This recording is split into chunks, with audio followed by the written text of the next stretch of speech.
Hello, and welcome to audiobook B4Success, The Revolution Within. This is Chapter 5 of Real Inner Revolution. What is there inside us that makes us likable, that makes us influential and powerful? It's our personal core that spreads pleasant aroma of inductive positive influence, or queasy smell of deductive negative menace. Let's discover our source of inductive personal influence.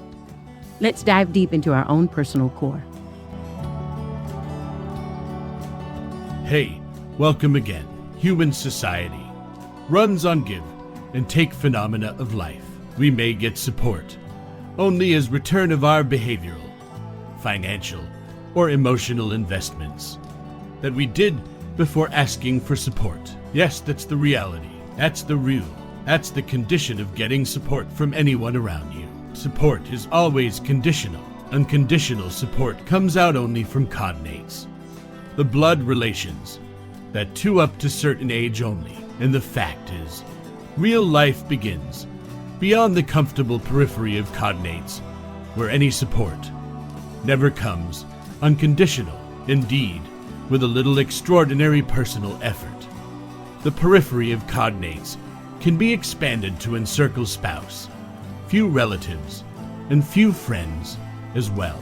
The expanded periphery of unconditional support forms the core of our personal life.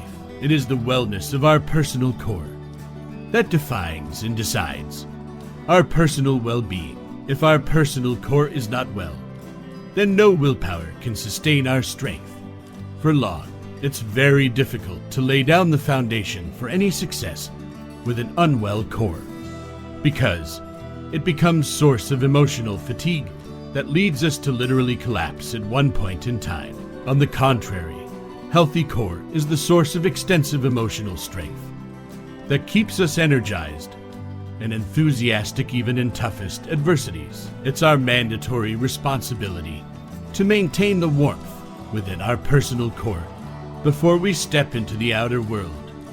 Every day, as soon as we cross the fringe of expanded periphery of cognates, we enter the real external world. This world is tough, wild, and uneasy. Behaviors we get there are unpredictable and afflictive, and that makes it hard to establish trust and favorable relationships in such a boisterous environment. Is it possible to motivate people for their unconditional support and contribution in our success? Well, if impossible is nothing, then answer should be yes. But it is one of the toughest chores of human life. We must understand that such motivation can never be imposed on people from outside in. It has to be elicited from inside out. People will never get motivated to work for your success. Rather, if you succeed a bit on your own, you may face their jealousy and dislike. People will support you only when they construe significant gain for themselves as well. It means, to succeed, you will need to make others also succeed along with you. If you are enthusiastic about your anticipated success, that's a great feeling, but only for you, not for others. Others will not resemble with that feeling unless they envision their share. They will not envision their share unless you create an environment of emotional flow from you to them. The flow will not stream unless both do not share the same line of thought to move together. As soon as thoughts conflict, the complete stature of motivation may collapse in a blink.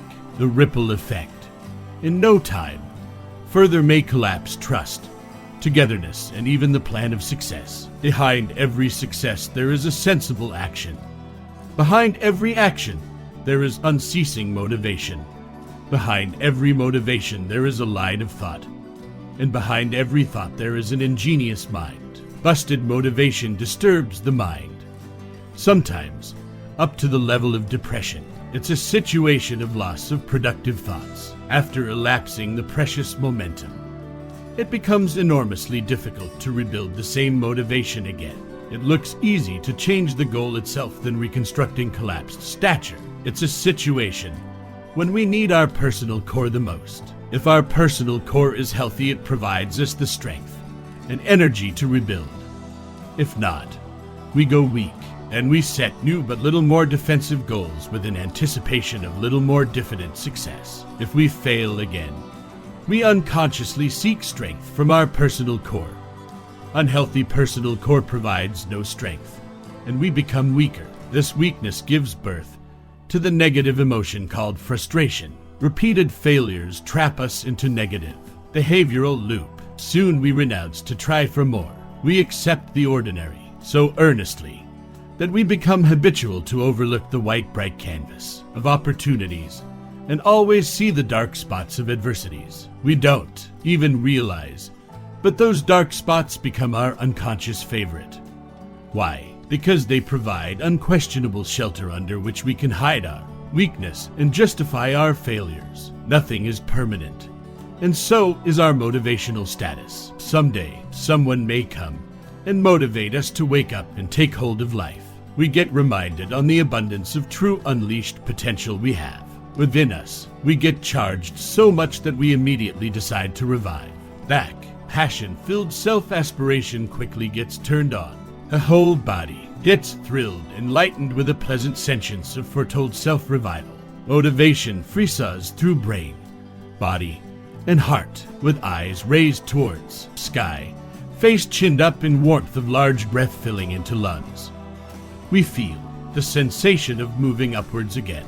Within few seconds we imagine the tallest structure of success evoked from unfulfilled sleeping dreams, and quickly jump on guessing about the post-success rewards, recognitions, and whatnot. It feels good. It energizes. It pumps the blood into veins at a tingling speed.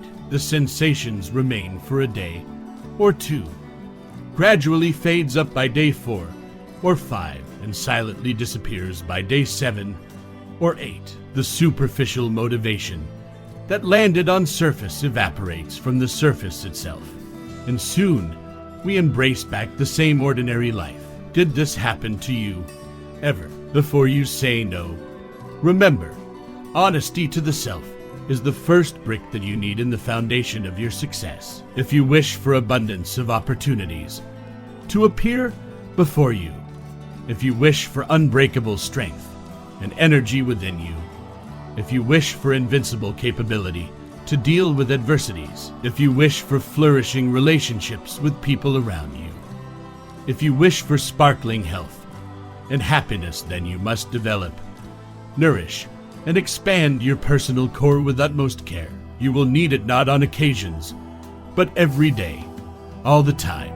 Your personal core is not just your inner self, but a massive collection of everything that contributes to your inner self, including people, objects, your own intrinsic personal tendency, emotions, belief, convictions, thoughts, observations, experiences, rituals, habits, and behavior. You should make them all healthy and pertinent to develop a strong and supportive personal core. If you closely look at your personal core, you will find that it is constructed with all those entities which are making your life either good or bad on a daily basis. All such entities are permanent residents of your mind space and keep bubbling one or other kind of emotions every now and then. They are present in your thoughts when you are in crowd. They are present in your thoughts when you are alone. They always impact on what you think, act, and believe. If they are working in your favor, then you certainly have a healthy personal core. You will always feel energized, happy, and motivated from within. But if they are somehow working against you, then your personal core is seriously ill. You will always feel tired, worried, demotivated, and sheltered. If that is the case, you can't succeed unless you rejoice your personal core. Be sure about what you need more. Success, because now we are heading towards the next crucial chapter. The need for success. Stay tuned. Get ready to rediscover your desire and purpose in much more detailed and pragmatic way.